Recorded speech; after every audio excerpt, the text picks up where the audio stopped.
ദൈവനാമത്തിന് മഹത്വമുണ്ടാകട്ടെ. നിങ്ങൾക്കെല്ലാവർക്കും യേശു ക്രിസ്തുവിൻ്റെ നിസ്തുല്യ നാമത്തിലുള്ള സ്നേഹവന്ദനം ഞാൻ ആദ്യമായി അറിയിക്കുന്നു.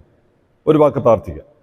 സ്നേഹവാനും പരിശുദ്ധനുമായ സ്വർഗസ്വപിതാവേ, അവിടുന്ന് ഞങ്ങളോട് സംസാരിക്കണമേ. എല്ലാ മഹത്വം അങ്ങ് സ്വീകരിക്കണം. യേശുവിൻ്റെ പൊന്നുനാമത്തിൽ പ്രാർത്ഥന കേൾക്കണം പിതാവേ, ആമേൻ. കഴിഞ്ഞ പ്രാവശ്യം നമ്മൾ പരിശുദ്ധാത്മാവിൻ്റെ പ്രവർത്തനത്തെക്കുറിച്ച് നമ്മൾ ചിന്തിച്ചു. അതിൻ്റെ അനുബന്ധമായി അതിൻ്റെ തുടർച്ചയായിട്ടാണ് നമ്മൾ ഇന്ന് ചിന്തിക്കുന്നത്. നമ്മൾ ഇന്ന് വേദപുസ്തകങ്ങൾ വായിക്കുമ്പോൾ സെഖരിയാവിൻ്റെ പുസ്തകം 4-ാം അധ്യായം 6-ാം വാക്യത്തിൻ്റെ അവസാന ഭാഗം ഇപ്രകാരം പറയുന്നു: സൈന്യത്താലല്ല, ശക്തിയാലല്ല, എൻ്റെ ആത്മാവിനാലത്രേ. സെരുബാബേലിന് ദേവാലയത്തിൻ്റെ നിർമ്മാണവുമായി ബന്ധപ്പെട്ട് നൽകുന്ന സന്ദേശമാണിത്.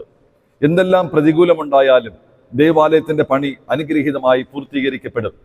മാനുഷികമായ ശക്തികൾക്കോ എതിർപ്പുകൾക്കോ അതിനെ തടസ്സം ചെയ്യുവാൻ കഴിയുകയില്ല. പരിശുദ്ധാത്മാവിൻ്റെ ദിവ്യമായ ശക്തിയാലാണ് അത് നിവർത്തിക്കപ്പെടുന്നത്, പൂർത്തീകരിക്കപ്പെടുന്നത് എന്നതാണ് ദിവ്യമായ സന്ദേശം. കയോട്ടിക്കായിട്ടുള്ള അല്ലെങ്കിൽ ക്രമരഹിതമായ ഭംഗിയില്ലാത്ത പ്രപഞ്ചത്തെ മനോഹരമാക്കി മാറ്റിയ പരിശുദ്ധാത്മാവ്, അതുപോലെ യെശയ്യാപ്രവാചകന്റെ പുസ്തകം 32-ാം അധ്യായം 15-ാം വാക്യത്തിൽ പറയുന്നത് പോലെ മരുഭൂമിയെ മലർവാടിയാക്കി മാറ്റുന്ന പരിശുദ്ധാത്മാവിൻ്റെ പ്രവർത്തനം എന്ന് പറയുന്നത് ശ്രദ്ധേയമാണ്. അതുകൊണ്ട് മാനുഷികമായ ശക്തികൾക്കൊന്നും തന്നെ പരിശുദ്ധാത്മാവിൻ്റെ പ്രവർത്തനത്തിന് തടസ്സം ചെയ്യുവാൻ കഴിയുകയില്ല. പരിശുദ്ധാത്മാവിൻ്റെ ഇടപെടൽ അതിശക്തമാണ്. ആർക്കും തകർക്കുവാനും തടസ്സപ്പെടുത്തുവാനും കഴിയില്ല. എന്നാൽ വിശ്വാസികളുടെ ആരാധനയിലും ജീവിതത്തിലും പരിശുദ്ധാത്മാവ് ഇല്ല എന്നുള്ളതാണ്, അല്ലെങ്കിൽ പരിശുദ്ധാത്മാവിൻ്റെ ശക്തി പ്രകടമായി അനുഭവിക്കുവാൻ കഴിയുന്നില്ല എന്നുള്ളതാണ് ഏറ്റവും ദയനീയമായ ഒരു അവസ്ഥ എന്ന് പറയുന്നത്. ഈയിടയ്ക്ക് ഒരു വാട്സപ്പിൽ ഒരു പ്രത്യേകമായ ഒരു വീഡിയോ ഞാൻ കണ്ടു. അതായത് കാറിൻ്റെ ബോഡിയിൽ മുൻകാലത്തെ പോലെ കാളവണ്ടി കിട്ടുന്ന 2 കാളകളെ കെട്ടി ഇങ്ങനെ വലിച്ചു കൊണ്ടുപോകുന്നതായിട്ടാണ്. അപ്പം അത് വളരെ ഒരു ശ്രദ്ധേയമായ ഒരു വീഡിയോ ആയിട്ടാണ് അതിലിട്ടിരുന്നത്. പക്ഷേ സഭയുടെ അവസ്ഥ ഇന്ന് അതാണ്. എഞ്ചിനില്ലാത്ത അല്ലെങ്കിൽ ശക്തിയില്ലാതെ മുന്നോട്ട് പോകുന്ന പുരാതന കാലത്തെ ഗതാഗത സൗകര്യം പോലെ സഭ ഇന്ന് മുമ്പോട്ട് പോവുകയാണ്. സഭയ്ക്ക് ഉണ്ടാകേണ്ട ശക്തിയും പ്രൗഢമായ അനുഗ്രഹീതമായ അനുഭവവും ഇല്ല എന്നുള്ളത് വളരെ ശോചനീയമായ അവസ്ഥയാണ് എന്ന് മനസ്സിലാക്കണം. ഘടനാപരമായി വളർന്നു, സ്ഥാപനങ്ങൾ ഉണ്ടായി, സ്വാധീനങ്ങൾ വർദ്ധിച്ചു. പക്ഷേ സഭയുടെ ശരിയായ സ്പിരിറ്റ് നഷ്ടപ്പെട്ടു പോയോ എന്ന് നമ്മൾ ചിന്തിക്കേണ്ടത് ആവശ്യമാണ്. പരിശുദ്ധാത്മാവിലുള്ള അനുഭവത്തിലൂടെ മാത്രമേ യഥാർത്ഥമായ ആരാധന ഉണ്ടാകുകയുള്ളൂ. ആ ആരാധനയിലൂടെ മാത്രമേ ദൈവത്തെ മഹത്വപ്പെടുത്തുവാൻ സാധിക്കുകയുള്ളൂ. പരിശുദ്ധാത്മാവിലുള്ള അനുഭവം എന്ന് പറയുമ്പോൾ തെറ്റിദ്ധരിക്കരുത്. കുറെ ശബ്ദവും ബഹളവും അപ്രകാരം ഉള്ള ഒരു അനുഭവമല്ല. മറിച്ച് ആരാധന എന്ന് പറയുന്നത് ദൈവിക സാന്നിധ്യവും ശക്തിയും അനുഭവിച്ചുകൊണ്ട് ദൈവത്തെ ആരാധിക്കുകയും അതിലൂടെ ജീവിതത്തിന് രൂപാന്തരപ്പെടുത്തുകയും ചെയ്യുന്ന അനുഭവമാണ്. ആ പരിശുദ്ധാത്മാവുള്ള ആരാധന ജീവിതത്തിൽ ഉണ്ടാകുമ്പോൾ ജീവിതത്തിൽ നമുക്ക് മറ്റുള്ളവരുടെ ബന്ധത്തിലും ആ ആരാധനയുടെ മഹത്വവും ജീവിതവും വെളിപ്പെടുവാൻ ഇടയായിത്തീരും. ദൈവ സാന്നിധ്യം നിറഞ്ഞുകൊണ്ടുള്ള ആരാധനയാണ് നമുക്ക് ആവശ്യം. അപ്പോസ്തല പ്രവൃത്തികൾ 2-ാം അധ്യായത്തിൽ പറയുന്ന ശിഷ്യന്മാരുടെ മേൽ പരിശുദ്ധാത്മാവ് ആവസിച്ചു എന്നുള്ളത് വ്യക്തമായി രേഖപ്പെടുത്തിയിരിക്കുന്നതായിട്ട് നമുക്ക് കാണുവാൻ കഴിയും. അവിടെ എന്താണ്?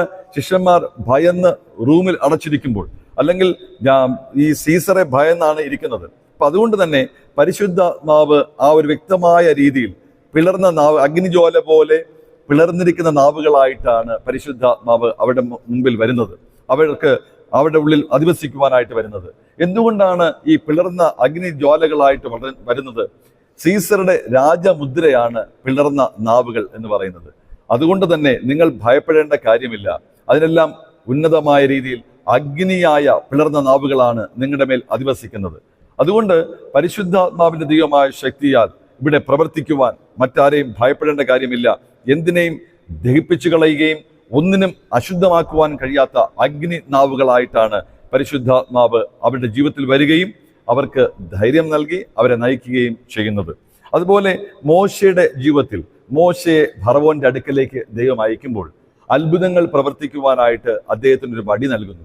ആ വടി നിലത്തിടുന്നു, അത് പാമ്പാകുന്നു. അതിനൊക്കെ തെളിയിച്ചിട്ടാണ് ഫറവോന്റെ അടുക്കലേക്ക് അയക്കുന്നത്. ഫറവോന്റെ അടുക്കൽ പോകുന്നു. ദൈവത്തിന്റെ ദൈവമായ കൽപ്പന പോലെ മോശ പ്രവർത്തിക്കുന്നു. പക്ഷേ മോശയുടെ വടി പാമ്പായി തീർന്നത് പോലെ തന്നെ മിസ്രൈമിലുള്ള മന്ത്രവാദികളുടെ വടികളും പാമ്പായി തീർന്നു. പക്ഷേ നിലനിന്നില്ല എന്നുള്ളതാണ് ശ്രദ്ധേയമായിട്ടുള്ള കാര്യം. അതുകൊണ്ട് ഇവിടെ എന്താ സംഭവിച്ചത് നമുക്കറിയാം. നമുക്ക് പുറപ്പാട് പുസ്തകം 7-ാം അധ്യായം 8 മുതലുള്ള വാക്യങ്ങൾ വായിച്ചാൽ നമുക്കത് മനസ്സിലാക്കുവാൻ സാധിക്കും. ഈ മോശയുടെ വടിയായി തീർന്ന പാമ്പ് സർപ്പം മറ്റുള്ള സർപ്പങ്ങളെല്ലാം പാമ്പുകളെല്ലാം തിന്നുകളഞ്ഞു എന്ന് മനസ്സിലാക്കുന്നു. അതിനാൽ പരിശുദ്ധാത്മാവിന്റെ പ്രവർത്തനത്തിന്റെ ഡ്യൂപ്ലിക്കേറ്റ് പോലെ മറ്റെന്തെല്ലാം ലോകത്തിൽ കാണിച്ചാലും ദൈവത്തിന്റെ ആത്മാവിന്റെ മുമ്പിൽ നിൽക്കുവാൻ കഴിയുകയില്ല. സഭ ദൈവിക ശക്തിയിലും പരിശുദ്ധാത്മാവിന്റെ അനുഭവത്തിലും ആരാധന മുമ്പോട്ട് പോയാൽ അതിനെ തകർത്ത് കളയുവാൻ ആർക്കും കഴിയുകയില്ല എന്നുള്ളത് മനസ്സിലാക്കണം. ഇവിടെ ഏതെല്ലാം പ്രതിസന്ധികളിലും അന്യ ആരാധനാ ശക്തികളും കണ്ട് ഭയപ്പെടരുത്. ദൈവത്തിന്റെ സഭയെ പണിതത് ദൈവമാണ്. ഇപ്രകാരം തിരുവചനം പറയുന്നു, ഈ പാറമേൽ ഞാൻ എൻ്റെ സഭയെ പണിയും, പാതാള ഗോപുരങ്ങൾ അതിന് ജയിക്കുകയില്ല. സഭ ആരെയാണ് ഭയപ്പെടുന്നത്? സഭ ഭയപ്പെടേണ്ടത് ദൈവത്തെയാണ്. ദൈവത്തെ ഭയപ്പെടുകയും ദൈവസന്നിധിയിൽ വിശുദ്ധിയോടെ ജീവിക്കുവാൻ, പരിശുദ്ധാത്മാവിന്റെ സഹായത്തോടെ ജീവിക്കുവാൻ ശ്രമിക്കുമ്പോൾ അനുഗ്രഹീതമായ ആരാധന ഉണ്ടാകും. ഒരു തിന്മയ്ക്കും തകർക്കുവാൻ കഴിയുകയില്ല. ജീവിതത്തിലും ആരാധനയിലും പരിശുദ്ധാത്മാവ് ഉണ്ടാകണം. അപ്പോൾ ചുറ്റുപാടുകൾ സഭയിലേക്കും ക്രിസ്തുവിലേക്കും ആകർഷിക്കപ്പെടുവാൻ ഇടയായിത്തീരും. സഭയ്ക്ക് വെറും ആരാധനകളും അനുഷ്ഠാനങ്ങളും മാത്രമാകുമ്പോൾ സംഭവിക്കുന്നത് ഈ മിസ്രൈമിലെ വടികൾ കൊണ്ട് സർപ്പത്തെ ഉണ്ടാക്കിയ മന്ത്രവാദികളെ പോലെ മാത്രം ആയിരിക്കും. അതിനപ്പുറമായി ഒന്നും ചെയ്യുവാൻ കഴിയുകയില്ല. ദൈവിക ശക്തിയാണ് അനുഷ്ഠാനങ്ങൾക്കപ്പുറമായ ദൈവിക ചൈതന്യവും കൃപയുമുള്ള ആരാധനയായി, പരിശുദ്ധാത്മാവിൽ അനുഭവമുള്ള ആരാധനയായി തീരുക എന്നുള്ളതാണ്.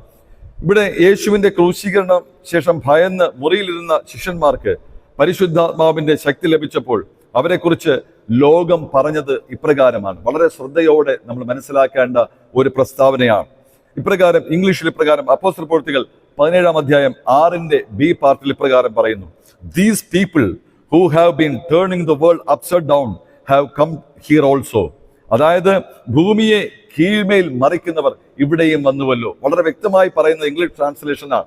മലയാളത്തിൽ കലഹമുണ്ടാക്കുന്നവർ എന്ന രീതിയിലാണ് അതൊരു നെഗറ്റീവായിട്ടുള്ള പ്രയോഗം. പക്ഷെ ഇതാണ് ശരിയായിട്ടുള്ള അർത്ഥം എന്ന് പറയുന്നത്. ഭൂമിയെ കീഴ്മേൽ മറിക്കുന്നവർ ഇവിടെയും വന്നുവല്ലോ. എങ്ങനെയാണ് ഈ സാധുക്കളായ സാധാരണക്കാരായ ശിഷ്യന്മാർക്ക് ഇത്രയും ശക്തി ഉണ്ടായത്? നമ്മൾ സ്വയമേവ ശക്തിയുള്ളവരല്ല. നമുക്ക് മാനുഷികമായ ശക്തി മാത്രമേ ഉള്ളൂ. അതിനെ തകർക്കുവാൻ ആർക്കും കഴിയും. പക്ഷേ ദൈവിക ശക്തി വാഗ്ദത്തം ചെയ്യപ്പെട്ട സഭ, ആ സഭയുടെ മേൽ ദൈവത്തിന്റെ ആത്മാവിന്റെ അധിവാസം ഉണ്ടാകുമ്പോൾ, പരിശുദ്ധാത്മാവിന് വേണ്ടി സമർപ്പിച്ചു കൊടുക്കുമ്പോൾ ശിഷ്യന്മാരെ കുറിച്ച് ലോകം പറഞ്ഞതുപോലെ സഭയെക്കുറിച്ച് പറയും. സഭയുടെ സാന്നിധ്യം എന്ന് പറയുന്നത് ശ്രദ്ധേയമായ സാന്നിധ്യമായി മാറും. രൂപാന്തരപ്പെടുത്തുന്നതിന്റെ ചാലകങ്ങളായി മാറുവാൻ ഇടയായിത്തീരും. ഭൂമിയെ കീഴ്മേൽ മറിക്കുന്നവർ ഇവിടെയും വന്നുവല്ലോ എന്ന് ലോകം പറയുവാൻ ഇടയായിത്തീരും. ഈ ശക്തിയിലും കൃപയിലുമാണ് സഭ ആശ്രയിക്കേണ്ടത്.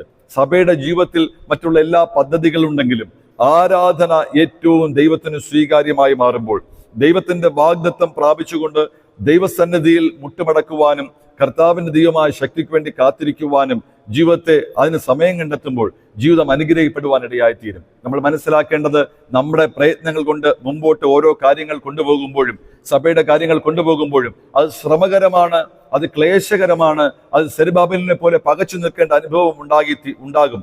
അതുകൊണ്ട് തന്നെ നമ്മുടെ ശക്തികൾ ദൈവത്തിന്റെ കരങ്ങളിലേക്ക് ഏൽപ്പിക്കുമ്പോൾ, ആ 5 അപ്പവും 2 മീനും ഏൽപ്പിച്ചതുപോലെ നമ്മുടെ ശക്തി ദൈവത്തിന്റെ കരങ്ങളിൽ ഏൽപ്പിക്കുമ്പോൾ, ദൈവത്തിന്റെ ആത്മാവിനാൽ നിറയപ്പെടുവാൻ നമ്മെ സമർപ്പിക്കുമ്പോൾ ദൈവിക ശക്തിയാൽ നമ്മെ നിറയ്ക്കും.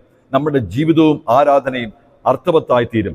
അത് നമുക്ക്, നമ്മുടെ കുടുംബത്തിന് മാത്രമല്ല, സഭയ്ക്ക് മാത്രമല്ല, ലോകത്തിന് മുഴുവനും അനുഗ്രഹത്തിന് മുഖാന്തരമായി തീരും. ആ ഒരു ദർശനവും കൃപയും പ്രാപിച്ചുകൊണ്ട് പരിശുദ്ധാത്മ ശക്തിയോടെ ജീവിതം മുന്നോട്ട് നയിപ്പാനും ആരാധിപ്പാനും ദൈവത്തിന്റെ പരിശുദ്ധാത്മ നമ്മെ സഹായിക്കുമാറാകട്ടെ. ആമേൻ. ഒരു വാക്ക് പ്രാർത്ഥിക്കാം. സ്നേഹവാനും പരിശുദ്ധനുമായ ഞങ്ങളുടെ സ്വർഗസ്ഥ പിതാവേ, ഞങ്ങളുടെ കൃപകൾക്കായി സ്തോത്രം. അവിടുത്തെ ആത്മാവിനാൽ ഞങ്ങളെ നിറച്ച് ഞങ്ങളുടെ ജീവിതവും ആരാധനയും അർത്ഥവത്തായി തീരുവാൻ, അനേകർക്ക് അനുഗ്രഹവും അങ്ങേക്ക് മഹത്വകരമായി തീരുവാനും സഹായിക്കണം. മഹത്വം സ്വീകരിക്കണം. യേശുവിന്റെ പൊന്നുനാമത്തിൽ പ്രാർത്ഥന കേൾക്കണം പിതാവേ. ആമേൻ. പിതാവും പുത്രനും പരിശുദ്ധാത്മാവുമായ സർവശക്തനായ ദൈവത്തിന്റെ കരുണയും കൃപയും കൂട്ടായ്മയും നാം എല്ലാവരോടും ഇന്നും എന്നേക്കും കാലാവസാനം ഉണ്ടായിരിക്കുമാറാകട്ടെ. ആമേൻ.